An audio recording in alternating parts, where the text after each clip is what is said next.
Kalau bini itu cuma ditengok aja bisa dia hamil. Jelas? Tak jelas juga payah lah aku menjelaskan. Anak saya tuh amal saya. Amal saya. Jadi hadis itu bukan bercerita hanya doa anak saja yang sampai.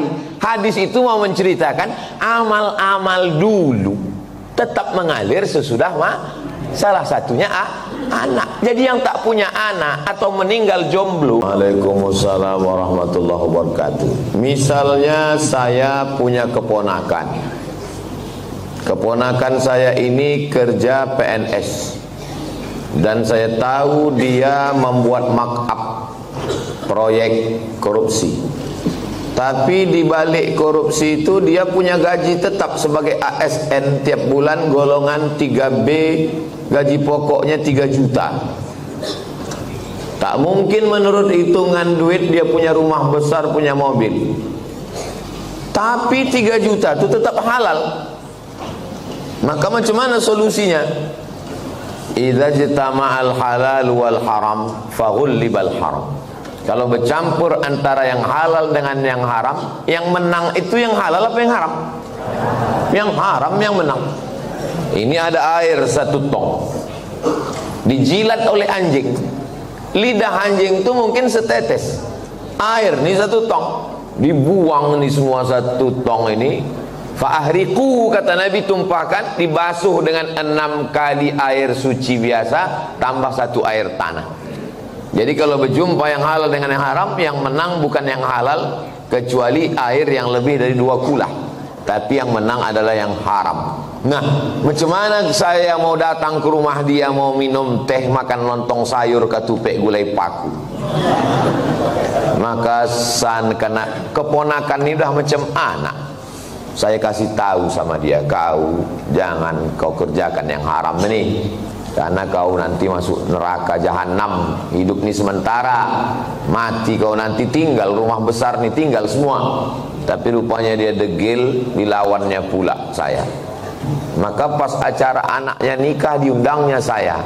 Maka saya bilang, aku mau datang ke rumah kau kalau kau sediakan nasi bungkus yang kau beli dari gaji kau yang 3 juta.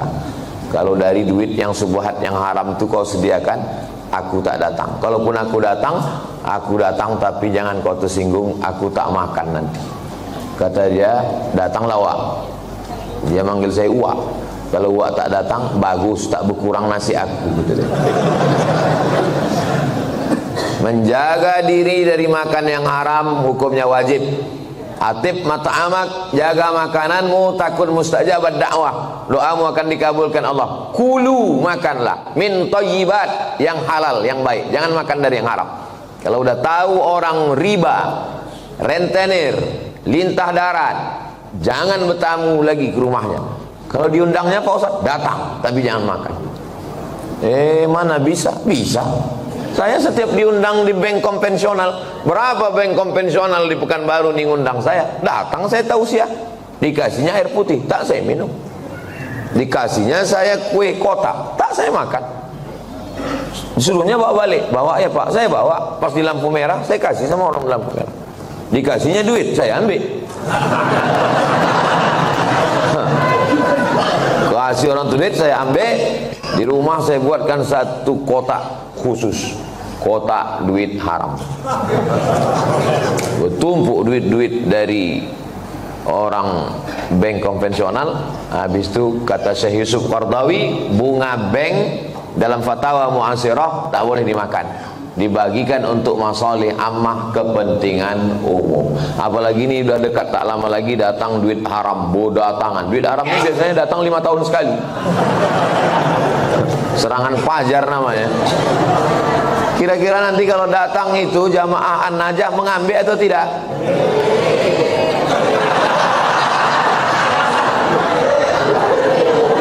Mati kita.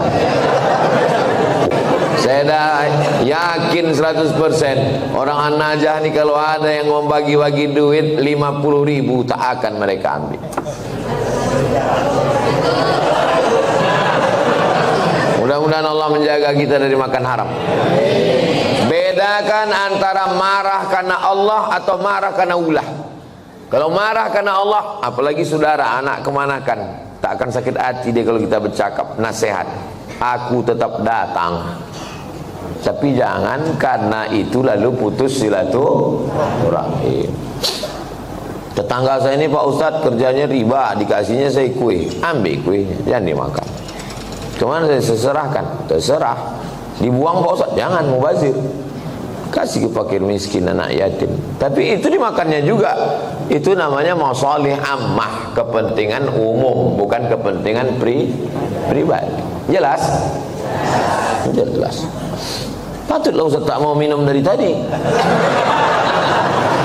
Inilah, nanti jamaah ini mudah dia ngambil kesimpulan. Cuma saya bismillah.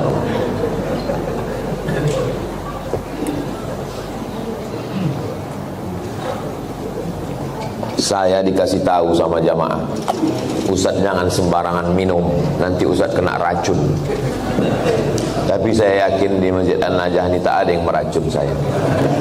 Orang ini baik-baik. Awas kalau mati saya pulang dari sini. Ada ibu-ibu, nenek membawa cucu ke masjid, sedangkan cucunya itu meribut, dibiarkannya lari-lari, mengganggu konsentrasi kita sholat atau dengar ceramah. Saya balik ke Pekanbaru ini 2008, sekarang sudah 2025. Belum pernah sekalipun marah karena anak menjerit lari-lari, belum pernah sekalipun. Kenapa Ustaz tak pernah marah? Karena budak itulah nanti yang akan meramaikan masjid. Kalau kita marah ke budak-budak kecil, siapa yang akan sembahyang ke An-Najah ini nanti? Ada masjid itu kadang tak ada suara anak-anak, sepi, atuk-atuk semua. Patutlah tak ada ribut, batuk aja isinya. Cuman kadang kan tak semua emosinya bisa stabil macam Ustaz Somad. Makanya win-win solution, jalan tengah, macam yang dibuat di Masjid Agung An-Nur. Dulu Masjid Agung namanya, sekarang berubah Masjid Raya. Yang level provinsi Masjid Raya, yang level kabupaten kota Masjid Agung. Dulu Masjid Agung An-Nur itu, saya kan rutin jadwal di situ. Waktu tarawih, pulang saya tarawih, anak-anak saya tengok dibuat satu sop khusus di belakang. Heran saya, kenapa anak-anak ini tak meribut? Rupanya ada satu petugas pakai baju hijau, membawa rotan sebesar ini. Dia tak sholat, dia khusus mengawas. Pas saya jumpa, mungut saja. Pas saya tengok gini, senyum dia. Ustaz, saya bilang, mau kau bantai anak-anak? Enggak Pak Ustaz, kalau saya pukul marahlah ayahnya. Jadi untuk nakut-nakuti aja. Bagus. Jadi nanti diangkat ada satu security khusus untuk anak-anak. Jangan anak diletakkan di celah. Letakkan celah. Pertama, anak ini memutus sop, kecuali anak saya. Anak saya tak memutus sop. Kenapa? Karena ujung senapan angin sudah dipotong. Karena di dalam itu ada najis. Yang kedua, kenapa anak ini diletak di samping? Anak ini belum mumayyiz. Macam mana cara membedakan udah mumayyiz sama belum? Kalau dia meribut, kita gini kan, itu udah mumayyiz. Tapi kalau dia meribut, kita gini kan, dibalasnya balik ke awak. Itu jangan dibawa. 4 tahun ke bawah tak bisa. Dibawalah budak umur 3 tahun, diletakkan di celah samping kita. Begitu kita takbiratul ihram, Allahu Akbar, dia pun berjalan, berlari. Di samping ini ada atu-atu yang kacamatanya di bawah. Asal budak ni lalu, atu ni takut. Kata dia. Itu waktu salam tuh cuman sekali aja salam. Salam tuh ke kanan cuman. Assalamualaikum warahmatullah. Apa? Berkelayok di masjid. Kalau ada di perumahan ini 100 orang, yang ke masjid itu 50, sudah banyak kali itu. Yang 50 ini pun berkelahi pula lagi di masjid. Bertinju di masjid gara-gara budak berkelahi. Apa kata orang yang tak sembahyang? Untung kita tak ke masjid. Tolonglah kita jaga persatuan ini. Bisa dipahami? Jelas, insya Allah kalau saya ceramah jelas. Kalau ada orang bilang Ustaz Somad itu tak jelas, telinga kau pokak.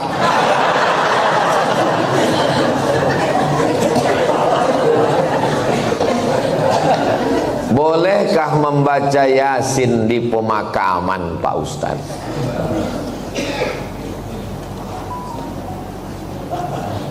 Kata Imam Nawawi, meninggal tahun 676. Nama kitabnya Riyadhus Shalihin min kalami Sayyidil Mursalin. Dia mengutip pendapat Imam Syafi'i. Wa qala Syafi'i, Imam Syafi'i berkata, wa in khatimul Qur'ana kullahu kana hasanan. Seelok-eloknya, sarancak-rancaknya dikhatamkan sakhatam Quran, bukan surat ya, sakhatam Quran. Saya tak bisa membacakan sakhatam Quran di makam emak saya karena makamnya di Sumatera Utara. Saya mau pergi, saya membaca di rumah. Di makam saya minta ada orang membacakan sekhatam di makam almarhumah mak saya, mengamalkan fatwa Imam Syafi'i yang seelok-eloknya dikhatamkan di kubur itu sekhatam. Kalau tak sanggup sekhatam, maka bacalah hatinya Al-Quran 30 juz 114 surat tuh. Mana hatinya? Wa qalbul Quran ya. Itulah mengapa kalau kita ziarah kubur membaca surat ya Yasin. Ada 3 hati. Yang pertama qalbul Quran, yang kedua qalbul lail, yang ketiga qalbud da'i. Qalbul Quran hatinya Quran Yasin. Qalbul lail hatinya malam sepertiga malam jam 2. Qalbud da'i hati orang yang berdoa ketika tahajud. Berjumpa 3 hati. Hati Quran, hati malam, hati manusia. Maka kata Imam Az-Zabidi dalam kitab Syarah Ihya Ulumuddin, mungkin terkabul doa kalau ketemu 3 hati. Maka bacalah surat Yasin pada saat tahajud malam. Habis itu berdoa kepada Allah. Apa kata Imam Ibnu Katsir tentang surat Yasin? Ma quri'a fi amrin asirin illa yassarahullah. Kalau dibacakan kepada perkara yang sulit, yang susah, dimudahkan Allah. Maka kalau saya ziarah kubur, saya baca Yasin, Al-Fatihah, Qul huwallah 3 kali, Al-Falaq sekali, An-Nas sekali, pangkal Al-Baqarah sampai wa ulaika humul muflihun, ayat kursi, ujung Al-Baqarah lillahi mafis 3 ayat, habis itu tahlil afdalul dzikri fa'lam annahu la ilaha illallah. Habis itu hadiahkan pahalanya. Ya Allah, sampaikanlah pahala bacaan nangku baca iko kepada almarhumah amak, almarhum ayah, atuk nenek, muslimin muslimat yang ada di makam ini. Allah maghfir lahum warhamhum sampai habis. Itulah yang saya ajarkan ke anak saya, ke keponakan saya. Saya kalau balik ke kampung ziarah, saya bawa anak keponakan, saya baca, saya kasih tahu, aku membawa kau ke omak ayahku. Nanti kalau aku mati, buat pula macam yang ku buat ini. Bawa anak bini kau ke kubur aku. Paham? Yo, kata dia. Begitulah yang kita baca dalam ulama-ulama. Imam Nawawi. Kalau ada orang di Pekanbaru ini yang tak percaya bahwa bacaan itu sampai pada orang mati, saya tak bisa membuktikan. Karena ini perkara ghaibiyat. Saya hanya bisa menyampaikan dalil-dalilnya. Saya tak percaya, kata dia. Ya macam mana membuktikannya? Maka kalau ada orang yang menantang saya, belum ada lagi. Saya tak percaya. Tolong nama kau lengkap sama nama ayah kau. Nanti kalau kau mati, ku kirim. Kalau tak sampai, cepat kasih kabar. Ini kan masalah gaib. Kalau masalah gaib ini yang ditengok adalah dalil. Ana Rizki, khirijin min Ma'had Nuril Hidayah Bengkalis. Sa'usallimukum ya Ustaz. Kaifa ra'yukum law nastamir ad-dirasah al-aliyah lakim lan najid ridha min walidina. Nama saya Rizki. Khirijin jamak, mufrad khirijun.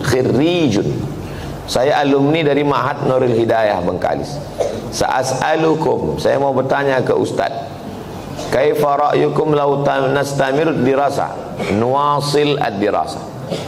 Laisa nastamir, nuwasil ad-dirasa. Bagaimana pendapat Ustaz kalau kita mau melanjutkan ke perguruan tinggi tapi orang tua tak setuju? Mau melanjutkan perguruan tinggi fil kharijid daulah, mau keluar negeri, tapi mak dia tak setuju. Saya ini adik-beradik dua. Saya anak pertama, adik saya berdua cuman. Laki-laki dua-duanya. Tak banyak anak mak saya. Jadi waktu saya lulus mau ke Mesir, berat dia mau lepas saya. Aku anakku dua, tak ada anak betino. Semana nanti aku dah tua. Datang uak saya, abang mak saya, menasihati dia. Harimau mati meninggalkan belang, gajah mati meninggalkan gading, manusia mati meninggalkan hutang. Harimau mati meninggalkan belang, gajah mati meninggalkan gading, manusia mati meninggalkan nama. Kalau kau tahan somat ini di celah ketiak, beginilah cuman dia. Tapi kalau kau lepaskan diri belajar, jadi orang dia, mengajar dia, mengalir pahalanya sampai hari kiamat. Betul cakap uak saya itu. Sampai hari ini di mana aja saya tausiah, pahalanya mengalir ke makam almarhumah mak saya. Maka ibu-ibu yang sayang ke anak, bukan kalian siapkan anak dalam kelambu, bukan kalian suapi, lepaskan dia sejauh mata memandang. 4 tahun aku tak balik. Kenapa tak balik? Ongkos mahal. Sampai terpikir juga di kepala, jangan-jangan aku anak angkat, anak adopsi, balik. Sampai akhirnya 2017 saya daftar S3 ke Sudan. Waktu itu umur mak saya sudah 70 tahun. Saya suruh Muhammadiyah. Saya bilang, mak, saya mau mencoba dia, kuat tak dia? Mak sekarang sudah 70, di rumah ini sendiri. Aku mau S3 ke Sudan. Nanti kalau S3 ini 2 tahun aku di Sudan tak balik-balik. Apa kata dia? Pergi kau ke Sudan sampai doktor baru kau balik. Kalau aku mati, matilah, yang penting mengalir pahalanya. 70 tahun umur mak saya. Sampaikan video ini ke mak kau. Kalau tak mau juga dia nerima, tahu mak apa itu. Ibu kalau sayang sama anak, lepaskan dia sejauh mata mandang. Nanti dia akan balik pulang. Setelah saya punya anak, baru saya tanya, mak, berat rupanya berpisah sama anak. Oh iya. Macam mana mak dulu bisa berpisah sama aku 4 tahun? Asal udah dekat bulan puasa, air rayo, ku carilah budak-budak yang hitam macam kau. Ku bolikan baju, ku undang ke rumah, ku kasih makan.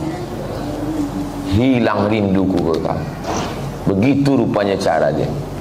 Kadang-kadang sedang mencuci di dapur, ku dengar suara kau main bau. Oh mak, bukan tanggung melepaskan anak itu. Sedang mencuci, didengarnya suara saya itu memanggil. Jadi ibu, lepaskanlah anak sejauh mata-mata. Biarkan dia belajar jauh. Nanti dia akan balik berbakti kepada ibu, insyaAllah. Disenangkannya hati ibu. Dan kalian yang kuliah juga cita-cita tak usah banyak-banyak. Cita-cita satu aja, untuk menyenangkan orang tua. Saya dulu tak tahu mau jadi apa. Tak terpikir saya akan tabligh akbar, tak ada. Yang saya fokus adalah aku mesti kuliah S1, S2, S3. Nanti kalau sudah dapat ku ijazah 3, ku bawa ijazah ni ke Malaysia, aku mau jadi dosen. Sesudah aku dapat duit, akan ku senangkan oma ayahku. Itu cuma, tak banyak, tak lain. Maka tak pernah saya berdoa lebih, karena semua yang dikasih Allah lebih dari yang saya minta. Saya minta cuma S1, S2, S3, dikasihnya saya profesor. Saya cuma mau minta jadi dosen di Malaysia. Sekarang di mana aja saya bisa mengajar. Diminta di Universitas Sabah, diminta di Universitas Malaysia. Saya bilang, rektor, saya tak sanggup untuk mengajar per semester, saya mesti keliling. Saya datang 6 bulan sekali ya. 6 bulan sekali pun jadilah Pak Ustaz. Jadi setiap 6 bulan sekali saya datang kuliah. Bahagiakan orang tuamu. Lepaskan anakmu, wahai bapak ibu. Sejauh mata memandang, di hari petang dia akan pulang. Dia tahu di mana letak sarang. Mati kalian, mengalir amal jariahnya, insyaAllah. Walaupun nampaknya jawaban ini untuk mak ayah dia, tapi video ini ditonton oleh ayah-ayah, mak-mak yang akan melepas anak. Karena pulang kami dari sini nanti, kami akan melepas 50 anak Riau yang akan berangkat ke Al-Azhar Kairo, Mesir. Seminggu yang lalu saya di Makassar, melepas 50 anak Makassar yang akan berangkat ke Mesir. Orang tuanya saya nasihati, anak-anaknya juga saya nasihati, supaya orang tua melepas anak. Karena kalau kita tahan anak kita ini, siapa yang akan melanjutkan dakwah ini? Saya tak mau anak saya sekolah agama, nanti kurus macam Ustaz Somad. Saya ini kurus bukan tak makan. Kalau ada pejabat-pejabat itu dapat ikan yang paling mahal, namanya ikan Napoleon, 1 juta harga ikan. Ada bupati, ada kapolres, ada dandim, ada kepala dinas. Yang pertama kali menyuap ikan 1 juta itu siapa? Abdul Somad. Apa kata orang itu? Silakan Pak Ustaz. Dikasihlah ketam kepiting sebesar piring besar, disingkel. Bupati tak berani makan, tentara gagah dan dim tak berani makan ketam, polisi berseragam berpistol tak berani makan ketam. Tak kalian makan Pak? Kolesterol Pak Ustaz. Saya makan ketam tuh habis hidup saya sampai sekarang. Berani Ustaz makan, baca doanya Pak. Apa doanya? Bismillahilladzi la yadurru ma'asmihi syai'un fil ardi wala fis sama. Ku sebut nama Allah, tak ada yang bisa memudaratkan baik di bumi maupun di langit. Nanti kalau saya sakit Pak Ustaz, aku tak tanggung jawab.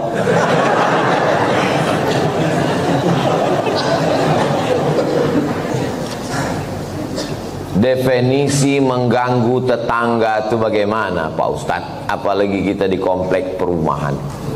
Mengganggu menurut syariat Islam, bukan mengganggu menurut perasaan. Kalau menurut perasaan, perasaan ini lain orang, lain kepala, lain orang, lain hatinya.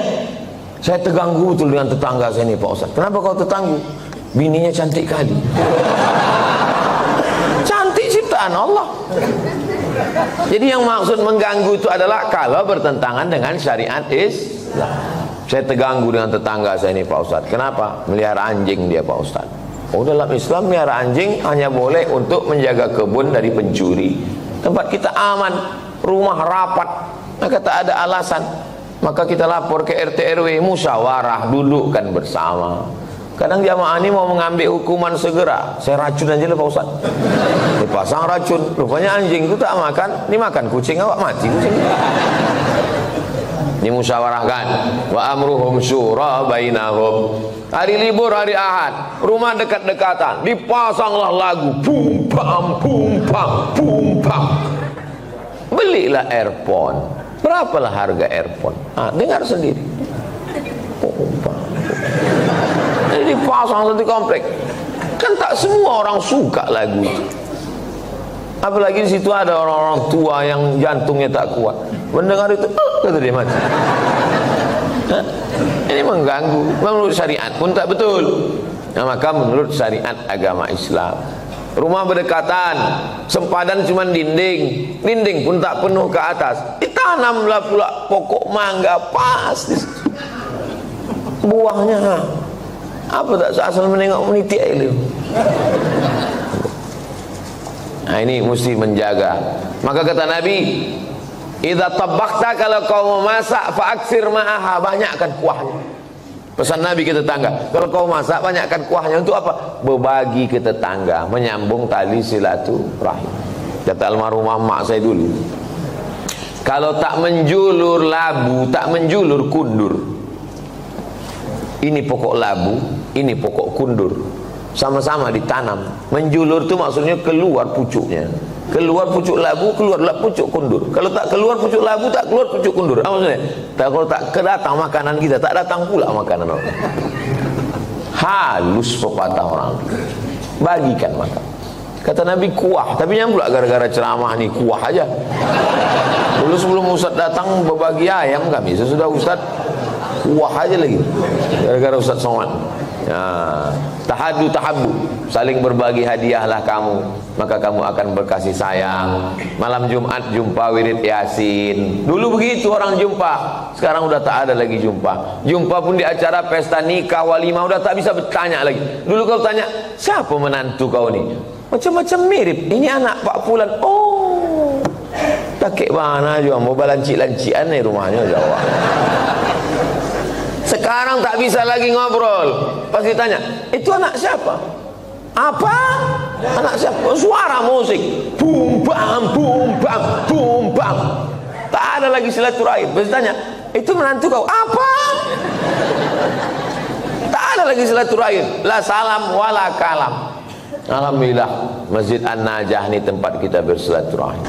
Datang ke masjid, buat wirid Yasin malam Jumat, baca Yasin habis maghrib, habis itu habis isya acara makan bersama.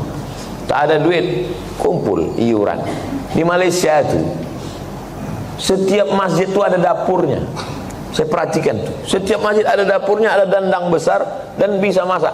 Tidak usah masak yang repot-repot, masak nasi minyak, nasi mandi. Karena ayam nyembut satu situ kumpul makan bersama. Di Malaysia itu ceramahnya tak terlalu banyak. Ceramah sedikit aja, makan yang lama. Tempat kita ceramahnya panjang. Habis selesai keluar lami kecil-kecil. Di tempat lain. Kalau di An-Najah ni tak tahu kita. Kita tengoklah. Saya menikah dengan seorang duda. Sudah 10 tahun pernikahan ini saya belum punya anak. Saya mempunyai anak sambung. Anak sambung. Saya menyayangi dan mencintai seperti anak kandung saya. Anak sambung saya selalu meminta doa dan ridho dari saya. Apakah doa saya akan diijabah? Karena saya bukan ibu kandungnya. Dan jika saya meninggal nanti, saya tak ditakdirkan untuk punya anak. Apakah doa anak sambung saya nanti sampai ke saya, Pak Ustaz? Yang pertama, ibu sama anak kandung tu sama anak sambung ni sampai mati tak bisa menikah. Karena menjadi mahram mu'abbad namanya. Mahram mu'abbad menjadi mahram kekal selama-lamanya. Karena sudah menjadi menikah sama ayahnya. Itu yang pertama. Yang kedua, wudu tak batal dalam mazhab Syafi'i. Yang ketiga, seandainya saya lewat di kuburan di depan Hotel Mutiara Merdeka dekat Leton, saya mau pergi nih, lewat kuburan itu saya baca doa, Assalamualaikum ya ala diyar minal mu'minin wa inna insyaallah bikum lahiqun yarhamullahu mustaqdimin wal mustakhirin nasallallahu lana wa lakumul afiyah Allahumma fir lahum warhamhum. Doa saya sampai apa tak sampai? Doa saya sampai apa tak sampai? Sampai. Padahal saya tak kenal sama orang itu. Sampai doa. Apalagi anak sambung. Kenapa ragu doa tak sampai? Oh, jadi doa sampai Pak Ustaz? Sampai. Lalu apa makna dalam hadis itu? Waladun solihun. Maksudnya amal saya kepada orang mati itu sampai. Bukan tak sampai. Amal kita ini semua kepada orang mati sampai. Kalau tak sampai amal kita kepada orang mati, tak ada solat jenazah. Solat jenazah itu amal orang hidup apa orang mati?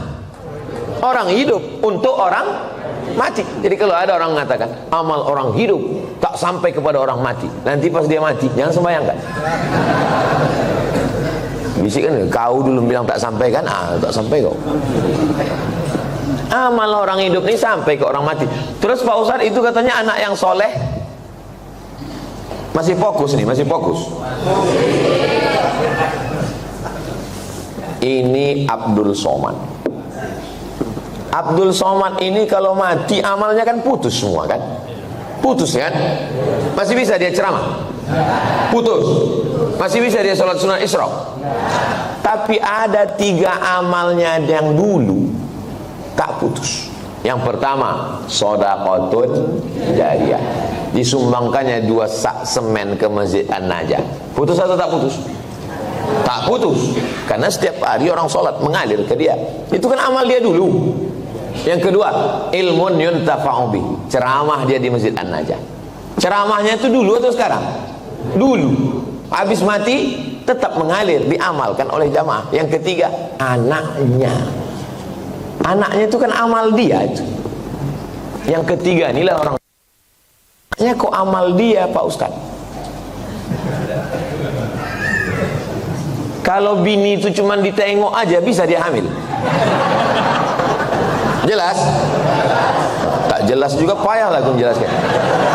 Anak saya itu amal saya. Amal saya. Jadi hadis itu bukan bercerita hanya doa anak saja yang sampai. Hadis itu mau menceritakan amal-amal dulu tetap mengalir sesudah salah satunya anak. Jadi yang tak punya anak atau meninggal jomblo, tak usah takut, kami mendoakan. Ini Ustadz ini emosi, tidak emosi. Memang begitu dia kalau menjelang sarapan itu memang begitu.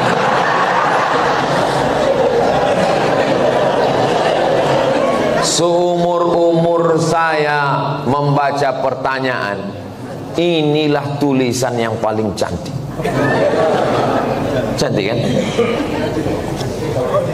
Cantik kan? Bisa pula rapi menulis. Saya bolak-baliklah menulis rapi, tak bisa-bisa. Memang irilah saya menengok tulisan. Mudah-mudahan anak saya bisa cantik tulisannya begini. Assalamualaikum, berapa kalilah dia mencobanya ini. Assalamualaikum warahmatullahi wabarakatuh. Waalaikumsalam. Alhamdulillah wa syukurillah. Alhamdulillah wa syukru lillah.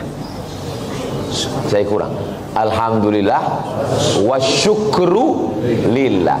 Alhamdulillah wa syukru lillah. Jadi jangan syukurilah. Bukan syukurilah, syukurilah itu bahasa Indonesia, syukurilah ya. Kalau bahasa Arabnya alhamdulillah wa syukru lillah. Semoga Ustaz Somad dalam keadaan sehat dan selalu dalam lindungan Allah. Amin. Sekarang tak boleh lagi doa menyebut amin, dilarang oleh Bawaslu. Karena udah musim-musim kampanye. Saya ini menyampaikan menuju pemilu damai. Ini penting bagi Bapak Babinsa dan Babin Kamtipmas untuk menjaga ketertiban. Jadi nanti jangan heran kalau udah 100 hari menjelang pemilu, ghairil maghdubi alaihim waladdallin.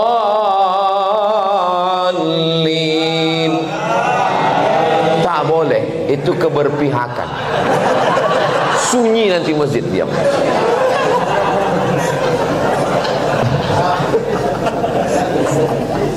Saya mau bertanya Pak Ustadz, kiat-kiat agar ikhlas menerima ketetapan takdir Allah dan tetap berprasangka baik kepada Allah.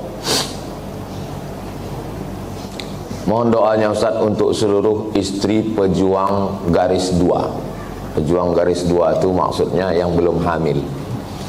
Kalau udah dipakainya tes spek itu kan 2. Ini penjelasan bagi yang belum berbini. Yang udah berbini pun tak paham juga.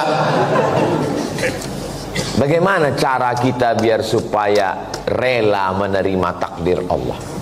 Saya kalau datang bertamu ke rumah jamaah, Assalamualaikum Pak. Waalaikumsalam. Ustadz Somad, tolong doakan mak saya Pak Ustadz. Maknya di mana Pak? Maknya di dapur. Duduklah mak di kursi. Berapa umur mak? 80. Belum bisa saya menerima, karena mak saya meninggal umur 70. Dalam hati saya tetap, kok hidup mak dia, kok mati mak aku? Kok tak sempat makku ku bawa jalan-jalan ke Brunei, ke Malaysia? Kok tak sempat ku senangkan dia? Tak bisa hati saya menerima. Macam mana saya mau menceramahi jamaah? Marilah kita sabar menerima takdir Allah. Saya aja tak sabar. Tapi cara Allah menghibur saya. Habis saya tausiah, datang ibu-ibu. Ustadz, tolong doakan keponakan saya. Keponakan ibu ini kenapa? Ayahnya meninggal, emaknya meninggal, dia hidup sebatang kara. Anak SD kelas 2.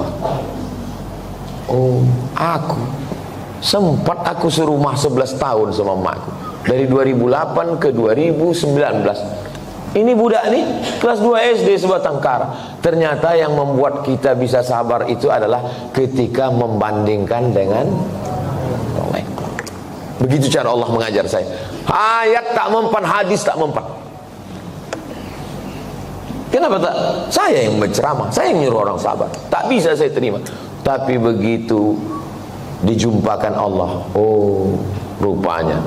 Maka diantaranya yang membuat kita kuat ini adalah dengan memperbanyak bercerita dengan orang. Kita ini kalau banyak bercerita, ngobrol dengan orang, itu menyadari betapa besarnya nikmat Allah kepada kita. Aku pula bisa begini-begini, kawan ini tak sempat berbakti, jumpa pun tak sempat. Yang kedua, bagaimana caranya? Caranya adalah menguatkan dalam hati bahwa innallaha katabal maqadir, Allah sudah menuliskan takdir 50 alfasana, 50.000 tahun qabla an yakhluqas samawati wal ard. Sebelum Allah menciptakan langit dan bumi, Allah sudah menuliskan takdirku 50.000 tahun sebelum Allah menciptakan langit dan sengaja dihunjamkan terus ke kepala. Abdul Somad, Allah sudah menuliskan 50.000 tahun sebelum menciptakan langit dan bumi bahwa kau sama emak kau itu cuma sampai 2019. Lebih dari itu bukan kuasa kau. Asal terlintas itu terus. Otak itu dihunjamkan dengan hadis itu. Yang ketiga, membuat sesuatu yang terus mengalir. Sedekah untuk santri, untuk Palestina. Asal teringat, baca Al-Fatihah. Teringat macam-macam, baca Al-Fatihah. Malam Jumat, baca Al-Kahfi, baca Yasin. Hadiahkan pahalanya. Undang anak yatim, fakir, miskin. 3 itulah cara untuk mengurangi beban hati kita. Allah berjanji kalau kita beribadah, falyabudu rabb hadzal bait, banyak-banyak beribadah. Allah cuma minta kita satu ibadah, balasannya Allah kasih 2. At'amahum min ju' wa amanahum min khauf. Kalau kau lapar, Allah kasih kau makan. Kalau kau risau, amanahum, Allah beri kau aman, tenang. Syaratnya banyak ibadah, perbanyak ibadah. Pagi sholat isyraq, sholat duha, malam bangun mandi, sholat sunat wudu, sholat sunat taubat, sholat sunat tahajud, sholat sunat hajat, zikir, banyak bertasbih. Zikir 3 pilihan, zikir banyak, zikir pilihan 3. Pertama istighfar, yang kedua sholawat, yang ketiga afdalul zikri fa'lam annahu la ilaha illallah. Astaghfirullahalazim, astaghfirullahalazim, astaghfirullahalazim. Kalau tuan membeli peniti, jangan ditusukkan ke sayur kubis. Kalau mik sudah mati, tandanya waktu sudah habis.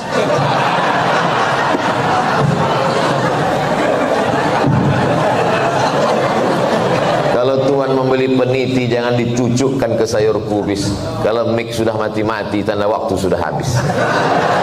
Di akhir majelis mari kita sama berdoa kepada Allah supaya Allah menjadikan hati kita ini ridha menerima takdir Allah Subhanahu wa taala. Tapi usaha tak pernah berhenti. Yang belum berjodoh terus berusaha, mudah-mudahan dapat jodohnya. Yang belum garis 2 terus berusaha, makan toge, makan kacang-kacang, makan sayur, berdoa. Nabi Ibrahim alaihissalam baru lahir anak Ismail umur 86 tahun. 86 tahun baru dapat anak Ismail. Istrinya yang diponis mandul namanya Sarah, rupanya mengandung setelah Ismail umur 13 tahun. Waktu itu umur Nabi Ibrahim 99 tahun. Akhirnya punya anak. Waktu anak itu lahir, tersenyum Nabi Ibrahim. Karena udah diponis orang istrinya mandul takkan punya anak, senyum dia. Senyum itu bahasa Yahudinya Yitzhak, bahasa Arabnya Yithak. Maka dikasihnya nama anak itu Ishak. Ishak itu artinya tersenyum bahagia. Saking kan lucunya cara Allah ingin menguji seorang hamba. Tak ada yang sulit. Innama amruhu iza arada syai'an ayaqula lahu kun. Tak ada yang sulit bagi Allah. Allah cuma ingin menengok air matamu tumpah di tengah malam. Allah cuma ingin melihat sujudmu lebih lama. Dalam perjalanan hidup saya, dipukul ombak, diempas gelombang, baru saya paham. Rupanya kalau hidup ini tenang-tenang saja, tidak akan melahirkan nakhoda yang ulung. Kalau tidak tajam ombaknya, sujud kita sebentar. Tapi kalau pukulan itu kuat, lama sujud kita dan terasa nikmat. Karena tak ada lagi kawan yang bisa diajak berbisik. Akhirnya kita berbisik ke tanah. Malaikat-malaikat di langit memintakan doa itu dikabulkan Allah Subhanahu wa ta'ala. Mudah-mudahan kita termasuk orang yang diberikan Allah kekuatan istiqomah iman dan Islam. Ala hazihin niyah al-Fatihah. A'udzubillahi minasyaitonir rajim. Bismillahirrahmanirrahim. Alhamdulillahirabbil alamin arrahmanir rahim maliki yaumiddin. Iyyaka na'budu wa iyyaka nasta'in ihdinas siratal mustaqim. Shiratal ladzina an'amta 'alaihim ghairil maghdubi 'alaihim waladdallin. Amin.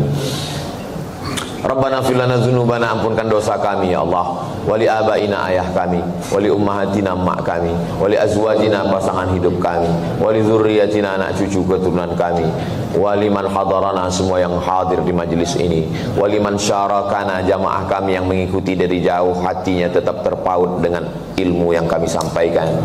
Waliman ahsana ilaina, orang-orang yang sudah berbuat baik pada kami belum sempat kami membalasnya.